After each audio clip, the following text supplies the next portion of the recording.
देखिए, इस क्लास में हम लोग आज पढ़ने वाले हैं ट्रांसफार्मर। और ट्रांसफार्मर क्या होता है, वो एक बेसिक कॉन्सेप्ट को हम समझते हैं।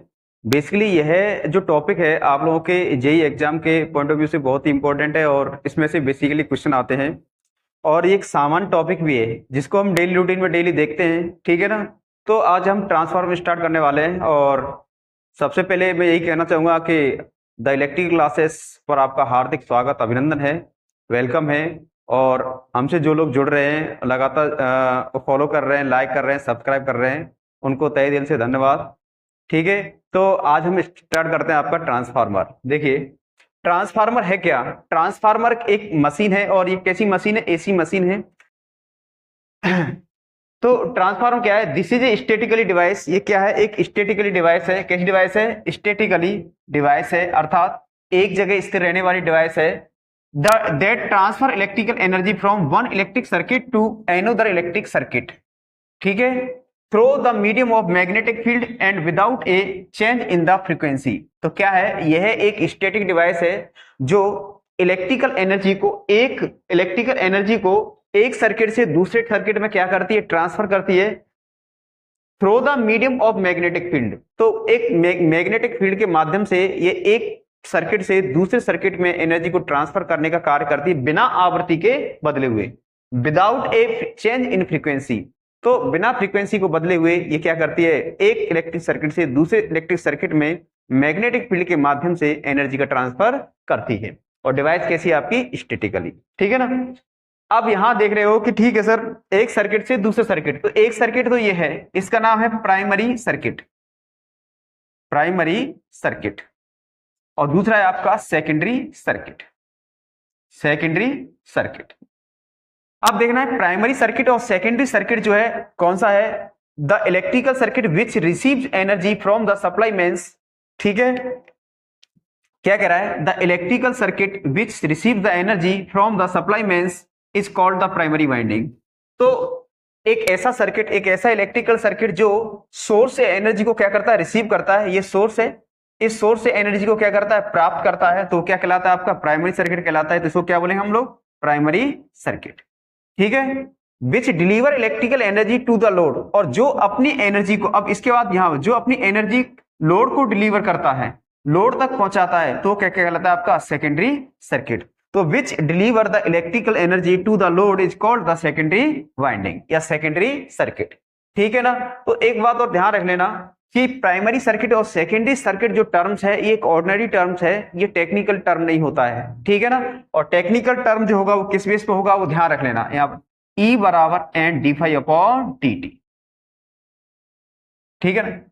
जिस भी सर्किट के अंदर टर्न्स ज्यादा होंगे, नंबर ऑफ टर्न्स होंगे, उसके अंदर ईएमएफ क्या होगा? ज्यादा होगा। और उस साइड को बोला जाएगा एचवी। क्या बोला जाएगा? HV circuit. और जिस E is equal to N D phi upon D t, जिस सर्किट में नंबर ऑफ टर्न्स, कॉइल में टर्न्स कम होंगे, उसके इंड्यूस्ड ईएमएफ क्या होगा? कम होगा। उसको क्या बोला जाएगा? एलवी, ठीक है। तो ध्यान रख लेना, प्राइमरी सर्किट और सेकेंडरी सर्किट एक सामान्य बोलने वाले सर्किट है, लेकिन टेक्निकल लैंग्वेज में इनको क्या बोलेंगे? या तो एचवी होगा या फिर क्या होगा? एलवी होगा। एचवी का मतलब हाई वोल्टेज साइड और एलवी का मतलब क्या होगा? Low voltage side, high voltage. क्या होगा? लो वोल्टेज, ठीक है। तो इसमें कोई भी हो सकता है, इधर एचवी हो सकता है, इधर एलवी हो सकता है, इधर एचवी हो सकता है, इधर क्या हो सकता है? एलवी हो सकता है। अब फिर देखना है आपको, actually transformer is an electromagnetic energy conversion device. वास्तव में एक ट्रांसफार्मर जो है वो क्या है कि विद्युत चुंबकीय जो ऊर्जा का एक बोल सकते हैं कन्वर्जन करने वाली क्या है? डिवाइस है। और कैसी डिवाइस सर? आपकी स्टैटिकली डिवाइस है, ठीक है ना। फिर आपका this device is most widely use device in both low and high current circuit. ये डिवाइस जो होती है सामान्य तौर पर इसका जो यूज होता है मोस्टली करके, वो लो और हाई करंट डिवाइसों के लिए इसका क्या लिया जाता है? उपयोग लिया जा सकता है, ठीक है ना। इसके बाद है this device is similar to lever. यह डिवाइस जो होती है किसकी तरह समान होती है? किसकी जैसी होती है? लीवर की तरह। इसको बोलेंगे हम उत्तोलक। इसकी रेटिंग जो कैपेसिटी होती है किसमें होती है? वीए, वोल्ट एम्पियर, केवीए या एमबीए में होती है। अब ये सब जो है केवीए एमबीए क्या है? एक एपरेंट पावर है। कैसी पावर है? एपरेंट पावर, ठीक है ना। कैसी पावर है? Apparent power. ठीक, तो ये बोल सकते हैं एपरेंट पावर इसकी रेटिंग कैपेसिटी को इंडिकेट करती है। ओवरऑल एफिशिएंसी जो होती है, संपूर्ण दक्षता होती है, वो कितनी होती है? 95 से 98%। तो कहने का मतलब ये जो होती है, ये मशीन जो आप लोगों की सभी मशीनों से अपनी एफिशिएंसी क्या रखती है? ज्यादा रखती है। और उसकी वजह है कि इस मशीन के अंदर एक बोल सकते हैं हम रोटेटिंग जो लॉस होते थे, फ्रिक्शन लॉस हुआ करते थे, मैकेनिकल लॉस हुआ करते थे, वो लॉस इसके अंदर नहीं पाए जाते हैं। इस कारण इसकी एफिशिएंसी जो होती है सभी मशीनों से क्या होती है? ज्यादा होती है। अब थोड़ा सा और देख लेना यहां पर, इस जो आपका प्राइमरी सर्किट सेकेंडरी सर्किट दिखा रखा है, मैंने कहा इसको HV-LV कहा जाता है। ट्रांसफार्मर जो होता है प्राइमरी और सेकेंडरी वाइंडिंग में कोई भी इलेक्ट्रिकली कनेक्शन नहीं रखता है। क्या नहीं रखता है? कोई भी इलेक्ट्रिकली कनेक्शन नहीं रखता है, ध्यान रखना। It's no have both primary and secondary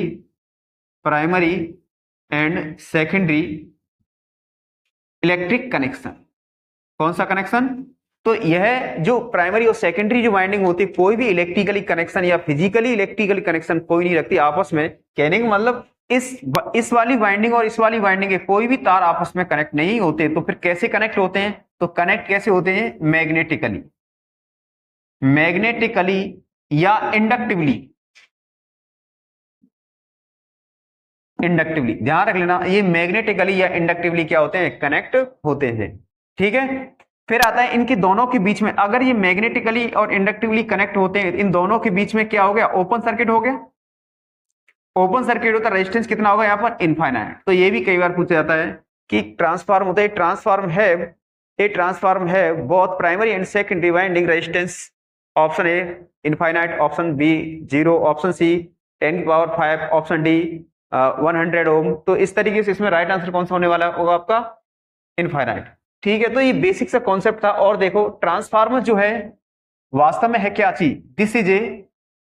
this is a passive component. ध्यान रख लेना, ये कैसा है? कंपोनेंट है, पैसिव कंपोनेंट्स। कैसा कंपोनेंट है? This is a passive component. Passive component किसे कहते थे?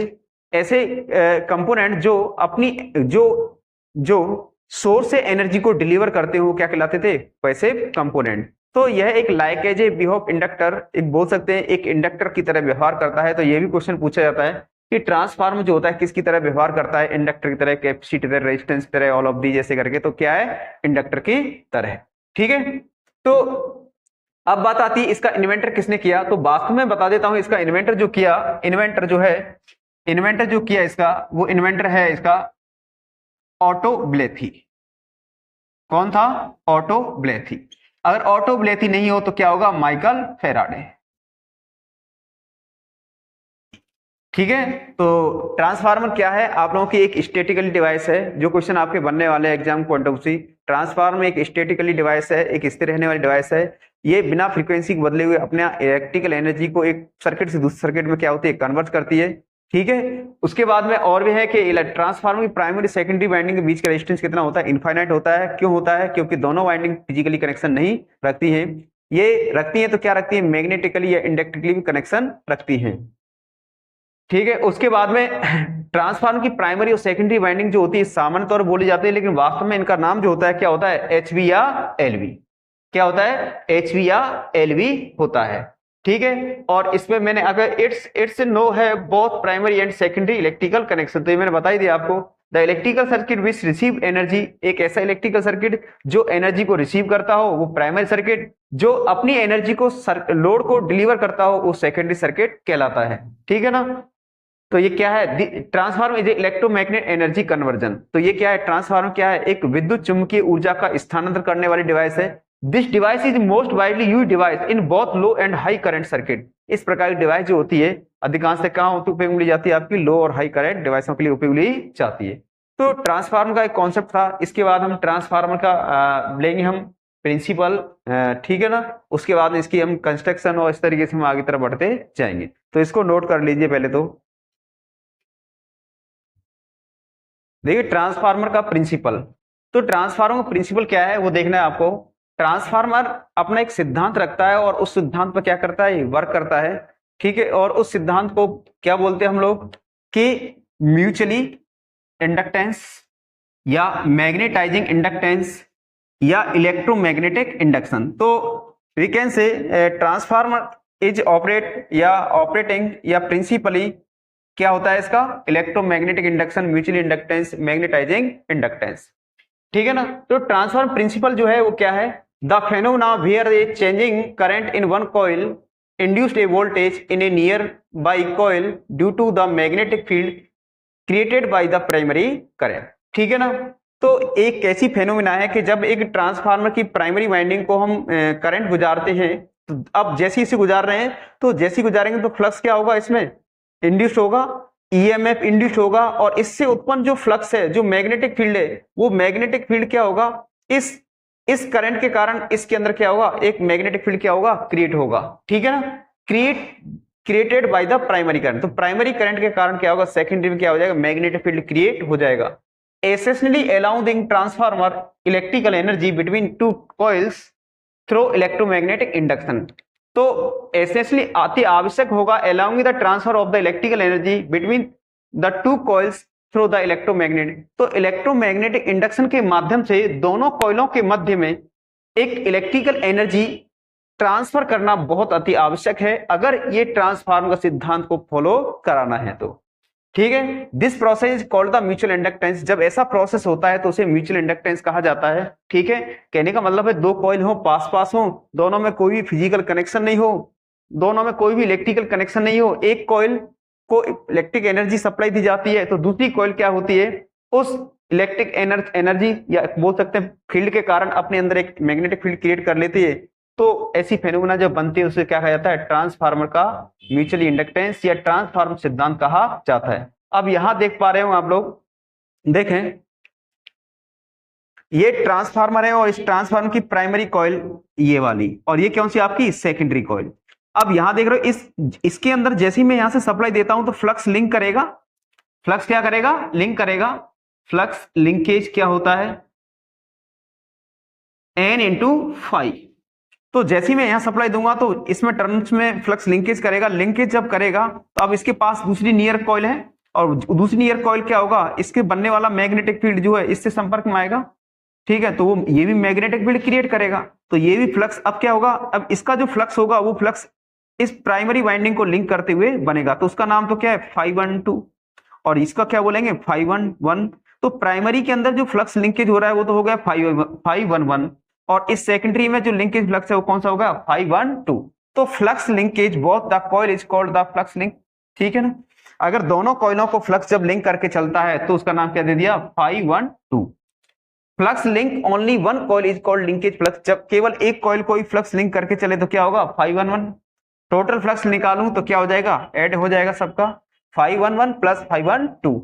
अब आता है कि इस कॉइल के अंदर इंड्यूस्ड ईएमएफ वो होगा आपका पहली कॉइल के अंदर E1 equal minus N1 d5 upon dt, और इस दूसरी कॉइल में इंड्यूस्ड ईएमएफ जो होगा वो क्या होगा, N2 d512 dt।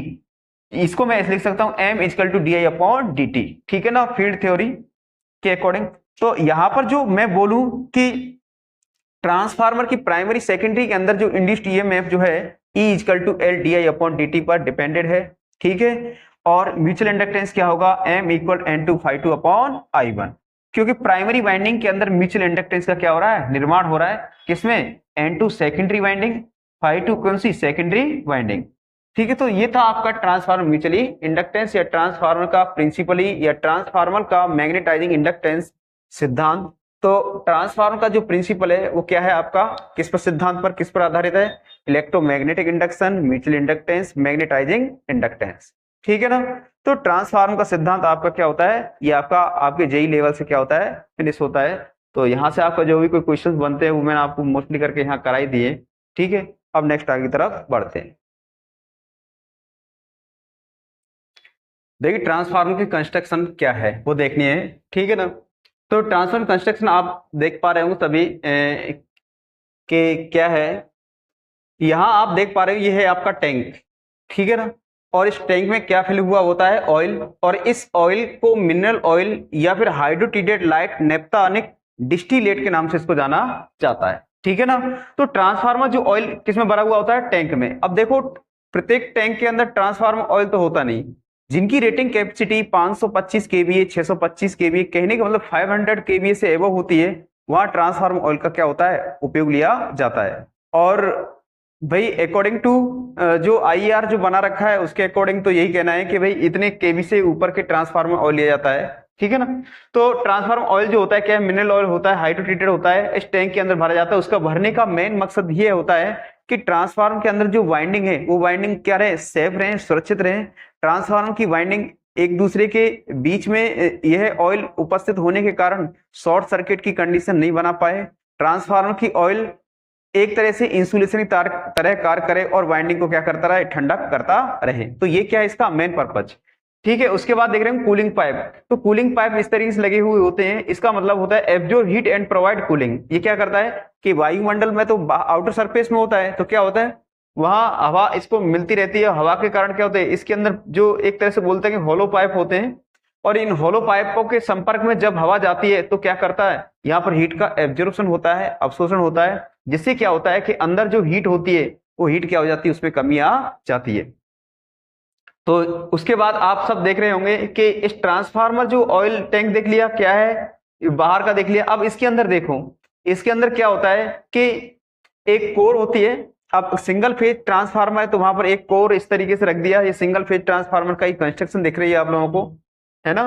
कुछ थ्री पेज के पार्ट भी, थ्री पेज ट्रांसफार्मर के भी कुछ पार्ट है। तो कहने का मतलब है सिंगल फेज ट्रांसफार्मर जो है इसमें एक कोर है और एक कोर पर क्या है, वाइंडिंग लपटी हुई। ये देखो ये वाइंडिंग है, ये प्राइमरी साइड, ये सेकेंडरी साइड। अब प्राइमरी साइड सेकेंडरी साइड हम एक सामान्य भाषा में बोल सकते हैं, वैसे एचवी होगी या फिर एलवी होगी, ठीक है। अगर एचवी है तो यहाँ पर टर्मिनल संख्या क्या होगी, ज्यादा होगी, ठीक है। एलवी है तो यहाँ टर्मिनल संख्या क्या होगी, कम होगी।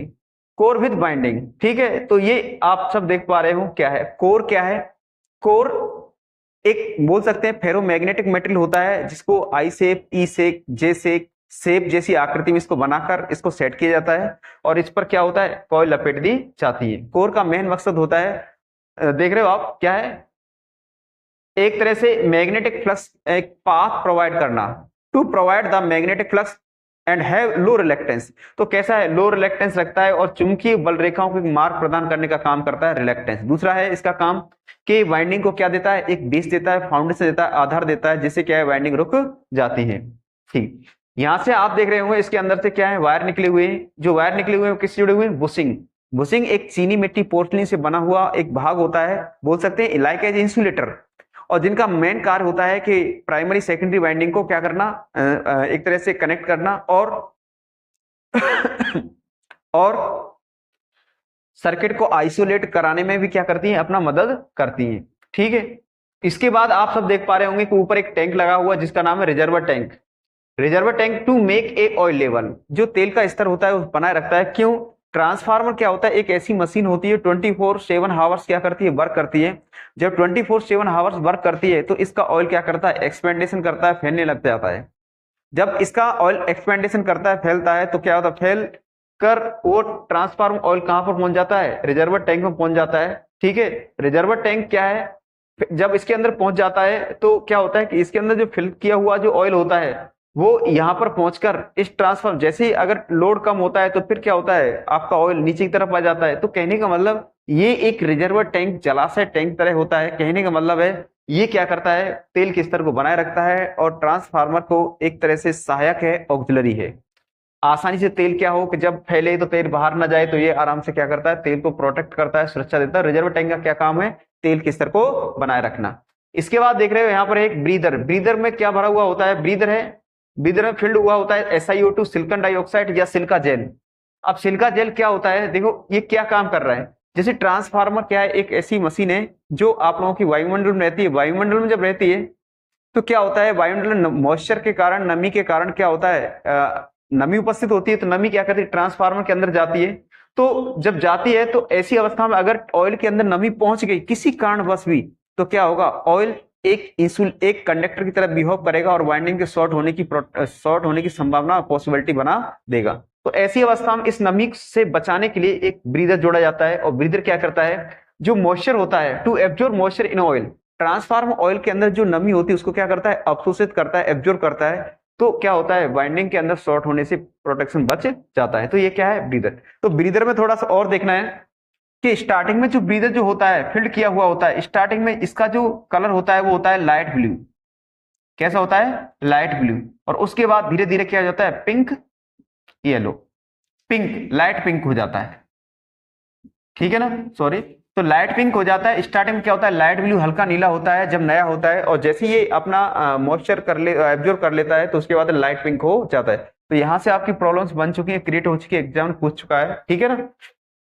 क्या काम करता है? To absorb moisture in oil. Transformer oil जो होता है उसमें नमी को अवशोषित करने का क्या करता है? कार्य करता है। अब इसके बाद में आप देखो, यह है PRV, pressure release valve. PRV का प्रेशर रिलीज वाल्व, जब ट्रांसफार्मर में एक ऐसी स्थिति है 24/7 हावर्स क्या करता है? वर्क करता है, और 24/7 हावर्स वर्क करता है तो इस पर लोड भी रहता है। जब लोड रहता है तो क्या होता है? तेल लोड के कारण एक्सपेंड करता है, फैलने लगता है, फैलने लगता है। एक स्थिति यहाँ रिजर्व टैंक में पहुंच गया। अब रिजर्व टैंक में पहुंचने के बावजूद भी अब यहाँ पर ट्रांसफार्मर के और लोड के कारण तेल फैलना स्टार्ट कर रहा है। तो ऐसी स्थिति में क्या होता है? इस ट्रांसफार्मर ऑयल के अंदर गैस बनने लग जाती है, एक तरह से बोल सकते हैं गैस का एक माहौल बनता है। तो ऐसी अवस्था में क्या होता है? अब निकले तो कहाँ निकले? तो यहाँ पर एक कॉर्क लगा होता है, ये कॉर्क टूटता है और यहां से ट्रांसफार्मर तेल कहाँ बाहर की तरफ निकल जाता है। तो प्रेशर रिलीज वाल्व जो होता है ट्रांसफार्मर के अंदर बहुत ही इंपॉर्टेंट अपना रोल देता है, ठीक है ना। चलो, जिससे क्या है कि ट्रांसफार्मर के फटने की पॉसिबिलिटी कम हो जाती है। अब यहां पर देखो, यह है बकुल्ज रिले। क्या है? बकुल्ज रिले। बकुल्ज रिले क्या है कि ट्रांसफार्मर के जो इंटरनल फॉल्ट होता है, देखो इंटरनल फॉल्ट डिटरमाइन। ट्रांसफार्मर किसी कारणवश क्या होता है, कोई इंटरनल फॉल्ट आ जाता है, कोई भी कारणवश कभी हो जाता है कि भाई नमी एब्जॉर्ब नहीं कर पाया, या फिर कोई भी मानसून बरसात या कोई भी पानी की बूंदे इसके अंदर चली गई, ठीक है। तो ऐसी अवस्था में क्या हो, जैसे ही फॉल्ट आएगा वो डिटेक्ट करेगी और ट्रांसफार्मर एक बीप बजेगी, और बीप के कारण क्या होगा? ट्रांसफार्मर इन्फॉर्म करेगा कि भाई फॉल्ट है इसके अंदर, इसको क्लियर करो, ठीक है। तो वह बकुल्ज रिले का कार्य है, ठीक। तो ट्रांसफार्मर के अंदर और भी बहुत छोटी छोटी चीजें होती हैं। यहाँ पर ऑयल गेज मीटर होता है, ठीक है ना, ऑयल टेम्परेचर मीटर होता है, ऑयल गेज कितना है, मतलब कितना ऑयल भरा हुआ है, टेम्परेचर कितना है। तो ट्रांसफार्मर का जो ऑयल है वो लगभग 90 से 95 डिग्री सेल्सियस से ज्यादा नहीं होना चाहिए। इससे ज्यादा टेम्परेचर अगर बढ़ता है तो ट्रांसफार्मर के लिए क्या होगा? खतरनाक होता है। बाकी इनके हम जो पार्ट्स है ना, ट्रांसफार्मर के पार्ट्स, इनको एक एक करके हम पढ़ने वाले हैं, ठीक है ना। उसमें अच्छे डिटेल्स जानकारी लेंगे हम लोग। अभी तो सिर्फ कंस्ट्रक्शन मैंने यहाँ पर रिप्रेजेंट किया आपके। अब यहाँ पर देखना है, ट्रांसफार्मर मोस्टली करके जो यूजेबल होते हैं, सर्वाधिक यूजेबल होते हैं अपने इलेक्ट्रिकल इंजीनियरिंग फील्ड में, वो होते हैं कोर टाइप ट्रांसफार्मर या shell type transformer. Core type transformer आप देख पा रहे होंगे, इसमें क्या है? ये आपकी कोर है, ये देख रहे हो, ये क्या है? आपकी कोर। और इस कोर पर देखो HB, ठीक है, LB, ये क्या है आपकी? LB, और ये क्या है? HB। तो इस तरीके से winding, high voltage winding, low voltage winding, मैं आपको बता भी चुका हूं कि ट्रांसफार्मर में सामान्यतः हम जो बात करते हैं कि ट्रांसफार्मर प्राइमरी सेकेंडरी वाइंडिंग, वो कहना गलत है। ट्रांसफार्मर अगर जिस वाइंडिंग में टर्मिनल संख्या ज्यादा होगी उसमें EMF भी ज्यादा होगा, और वाइंडिंग कौन सी होगी? HV वाइंडिंग, ठीक है। तो HV LV वाइंडिंग, और इसमें सिर्फ ओनली इस प्रकार ट्रांसफार्मर जो होते हैं इसमें सिर्फ ओनली सिंगल मैग्नेटिक सर्किट बनता है, मैग्नेटिक सर्किट बनता है। अभी ये बेसिक कंस्ट्रक्शन है, ध्यान रख लेना। अभी मैंने, क्योंकि प्रॉपर मैं सेल टाइप और कोर टाइप को भी पढ़ाने वाला हूँ, core type, shell type, berry type, बहुत सारे ट्रांसफार्मर है जिनको हम पढ़ेंगे, CT PT, ठीक है ना, ऑटो ट्रांसफार्मर, तो पल्स ट्रांसफार्मर, आइसोलेशन ट्रांसफार्मर, ठीक है ना, अर्थिंग ट्रांसफार्मर, बहुत सारे ट्रांसफार्मर है, उनके बारे में हम चर्चा करेंगे। अब ये आता है आपका सेल टाइप ट्रांसफार्मर, ठीक है ना। सेल टाइप ट्रांसफार्मर देख रहे हो, मैग्नेटिक पाथ कितने इसमें? 2। कितने हैं मैग्नेटिक पाथ? 2। तो ध्यान रखना, उसकी कंस्ट्रक्शन दिखा रहा है कि LV HV LV HV LV HV, इस तरीके से आपको दिखा रखा है। तो ये कंस्ट्रक्शन है, पहले सबसे पहले इसको ड्रॉ करना है, और इसके बाद में हम एक एक करके इनके कंस्ट्रक्शन के जो पार्ट्स हैं वो क्या करेंगे, हम लोग पढ़ेंगे।